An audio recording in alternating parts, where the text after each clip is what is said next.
आज के ई लेक्चर में आपका स्वागत है। Mass of a moving particle पर चर्चा करेंगे। किसी पार्टिकल का मास उसकी वेलोसिटी के साथ साथ किस प्रकार से चेंज होता है। गतिशील कण का द्रव्यमान। गतिशील कण का द्रव्यमान पर रिलेटिविस्टिक वेलोसिटी की निर्भरता ज्ञात करना है हमें। उसे ज्ञात करने के लिए हम दो पार्टिकल कंसिडर कर रहे हैं जो समरूप है, पूर्णतः प्रत्यास्थ हैं के टक्कर के प्रयोग पर विचार कर रहे हैं हम। माना कि एक गतिशील निर्देश तंत्र एस डैश स्थिर निर्देश तंत्र x के सापेक्ष प्लस v x अक्ष के अनुदिश गति कर रहा है, प्लस v वेग से गति कर रहा है। इस निर्देश तंत्र एस डैश में दो पूर्णतः प्रत्यास्थ समान विराम द्रव्यमान के कण a और b u और माइनस u वेग से एक्स डैश अक्ष के अनुदिश गति कर टक्कर करते हैं। हम एस डैश फ्रेम के अंदर दो पूर्णतः प्रत्यास्थ समान विराम द्रव्यमान के कण की बात कर रहे हैं। ए और बी की वेलोसिटी u और माइनस u है। चूँकि दोनों कण समान हैं, विपरीत दिशा में गति कर रहे हैं, इसीलिए निर्देश तंत्र के सापेक्ष निर्देश तंत्र एस डैश के सापेक्ष इन दोनों कणों का द्रव्यमान समान होगा। माना कि दोनों कण का द्रव्यमान स्मॉल है। तो कंजर्वेशन ऑफ मोमेंटम क्या कहता है? कंजर्वेशन ऑफ मोमेंटम इन निर्देश तंत्र एस डैश के सापेक्ष टक्कर के पूर्व का संवेग टक्कर के पश्चात के संवेग के बराबर है। M U minus M U बराबर M one plus V one into V dash. V dash is equal to zero, क्योंकि एम यू से कैंसिल हुआ तो आपने देखा M one plus M two zero नहीं हो सकते, वी डैश जीरो होगा। अतः निर्देश तंत्र एस डैश के सापेक्ष दोनों कण संलयित स्थिति में स्थिर प्रेषित होंगे। ये दोनों पार्टिकल एक दूसरे के साथ कोलैप्स हो गए हैं और उसके बाद उनकी स्थिति स्थिर हो गई है। अतः निर्देश तंत्र एस जिसके सापेक्ष निर्देश तंत्र एस डैश वी वेग से प्लस एक्स दिशा में गति कर रहा है के सापेक्ष इस कोलाइड पार्टिकल वी वेग से प्लस एक्स दिशा में गति करता हुआ प्रतीत होगा। माना कि दोनों कणों की यह टक्कर निर्देश तंत्र एक्स के सापेक्ष देखी जाती है।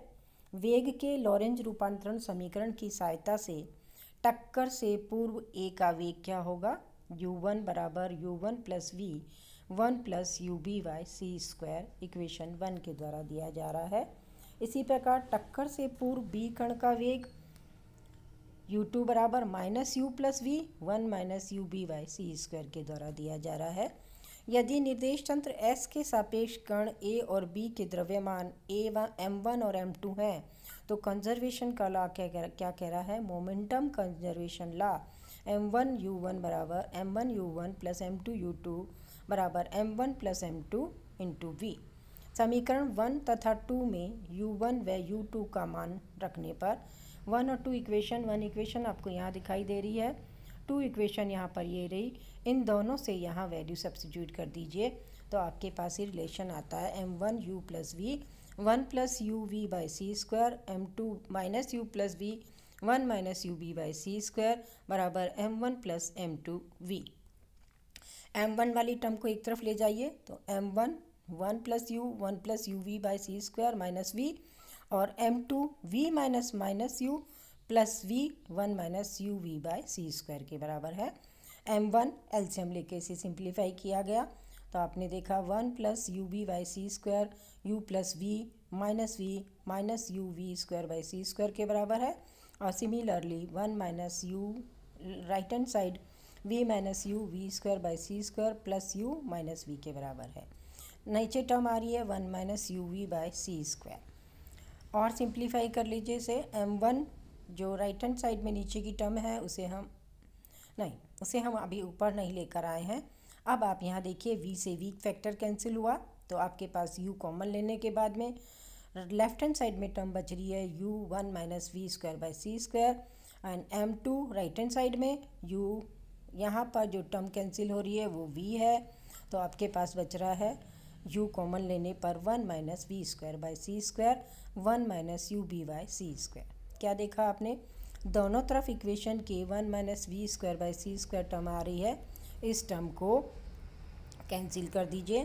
तो m1 अपॉन m2 का रेशियो किसके बराबर आ रहा है, 1 plus U V by C square 1 minus U B by C square के बराबर है, जो इक्वेशन 3 से दिया जा रहा है।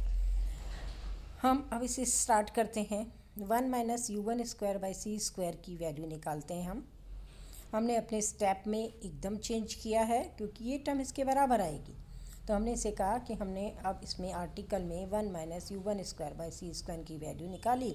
1 माइनस यू वन स्क्वायर आप परिचित हैं, डिवाइडेड बाई सी स्क्वायर कर लीजिए और इसका स्क्वायर कर लीजिए, देन इसे सिंप्लीफाई कर लीजिए। इसका स्क्वायर खोलिए और इसको 1 माइनस करिए, यानी 1 plus 2 U V by C square plus 2 U square V square by C 4 minus you square by C square minus V square by C square minus 2 U V by C square.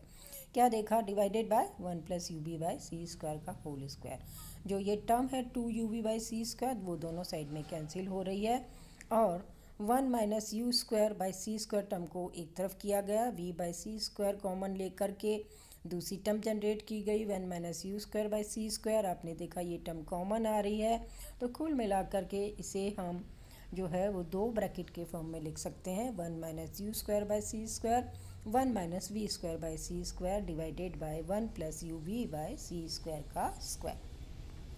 Similarly 1 minus you two square by C square की value भी निकाल लीजिए। 1 minus you two square by C square की value निकालेंगे आप तो ये आएगी 1 minus you square by C square 1 minus V square by C square divided by 1 minus U B by C square का होल स्क्वायर। इन दोनों टर्म को इक्वेशन हमारे पास ये आ रही है 1 minus you square by C square, इसके रिजल्ट को और ये जो 1 minus you two square by C square आ रही है इन्हें आपस में डिवाइड करेंगे तो इनका रिजल्टेंट बनता है 1 minus U B by C square का whole square 1 plus U B by C square का होल स्क्वायर। दोनों तरफ अंडर रूट यूज़ कर लीजिए तो पहली टर्म बन गई under root 1 minus you one square by C square under root 1 minus you two square by C square बराबर 1 minus U B by C square 1 plus U B by C square equation 4 के द्वारा दिया जा रहा है। एक समीकरण 3 और 4, इक्वेशन 4 आपको दिखाई दे रही है, इक्वेशन 3 हमारे पास ये है। इक्वेशन 3 m1 और m2 का रेशो था, तो आप देखिए 1 plus U B by C square 1 minus U B by C square हमें चाहिए था, लेकिन यहाँ हमें उसका उल्टा रिज़ल्ट प्राप्त हो रहा है। तो हम इसे इस जो इक्वेशन 4 है इसके रिज़ल्ट को रिवर्स करके लिखेंगे तो हमारे पास m1 अपॉन m2 बराबर आएगा under root 1 minus you two square by C square under root 1 minus you one square by C square के m1 multiply by 1 minus you one square by C square बराबर m2 multi under root 1 minus you two square by C square equation number 5। चूँकि समीकरण 5 के दोनों बाएं और दाएं पक्ष स्वतंत्र हैं, इसीलिए समीकरण 5 तभी संभव होगा जब दोनों पक्ष नियतांक के बराबर हो। यह नियतांक को हम m0 से प्रदर्शित कर रहे हैं, तो m1 under root 1 minus you one square by C square m2 under root U two square by C square बराबर m0। इस m0 को पार्टिकल का विराम द्रव्यमान यानी रेस्ट मास ऑफ पार्टिकल कहते हैं। तो m1 बराबर m0 under root 1 minus you one square by C square m2 m0 1 minus you two square by C square, और जनरल रूप में हम इसे कह सकते हैं व्यापक रूप में m जो है m0 1 minus you square by C square के द्वारा जुड़ा होगा, जहाँ u पार्टिकल की वेलोसिटी है। What is u? u यहाँ पर पार्टिकल की वेलोसिटी है। समीकरण 6 से स्पष्ट है कि अल्प वेग यदि u जो है लाइट की वेलोसिटी से बहुत बहुत कम है तो m0 के बराबर प्राप्त होता है, परंतु जैसे जैसे कण का वेग बढ़ता जाता है कण का प्रभावी द्रव्यमान विराम द्रव्यमान की तुलना में बढ़ता जाता है। जब कण का वेग प्रकाश के वेग के लगभग बराबर हो जाता है तो कण का प्रभावी द्रव्यमान अनंत हो जाता है। गतिशील कण के द्रव्यमान की निर्भरता को प्रदर्शित कर रहे हैं हम ग्राफ के द्वारा। ये देखिए u by c m upon m0 में ग्राफ खींचा गया।